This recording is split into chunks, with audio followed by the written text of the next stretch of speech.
നമ്മുടെ കുട്ടികളെ നമുക്ക് വിറ്റാലോ? അതായത് കച്ചവടം, മാർക്കറ്റിംഗ്, ഇത് നമ്മുടെ കുട്ടികളെ പഠിപ്പിക്കുക, നമ്മളും പഠിക്കുക.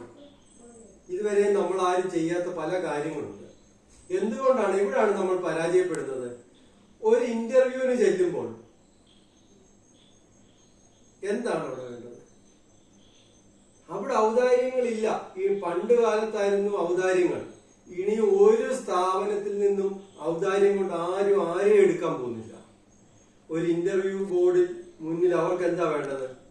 നമ്മൾ എന്താ അവിടെ പറഞ്ഞു കൊടുക്കേണ്ടത്? എന്നെ എടുത്താൽ നിങ്ങൾക്ക് എന്ത് പ്രയോജനം കിട്ടും? ബെനിഫിറ്റ്സ്.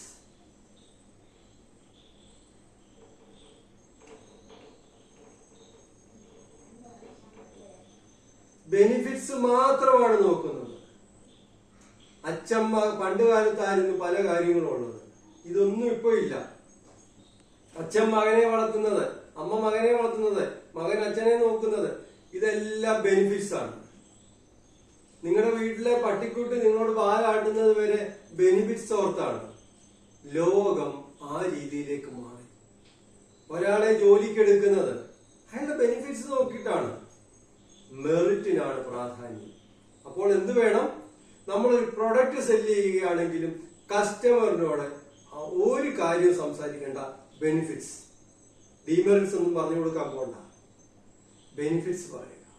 എന്ത് ഗുണം? ഇതെടുത്താൽ നിനക്ക് എന്ത് പ്രയോജനം? ഞാൻ ഇന്റർവ്യൂവിന് പോകുന്നു, എന്നെ എടുത്താൽ നിനക്ക് എന്ത് പ്രയോജനം? ഓക്കെ, എന്ത് ചെയ്യുക? ബെനിഫിറ്റ്സ് ഓൾവേസ് എന്ത് ചെയ്യണം?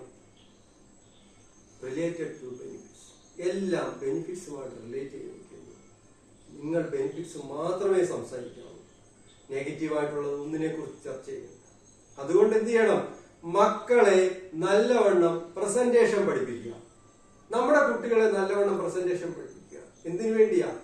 അവര് പ്രസന്റ് ചെയ്യട്ടെ, അവരെ പ്രസന്റ് ചെയ്യട്ടെ, അവർ ലോകത്തിന് അവരെ വീതം വെച്ച് വിൽക്കട്ടെ. അതിലേക്ക് നിങ്ങൾ എത്തണം. Okay, thank you.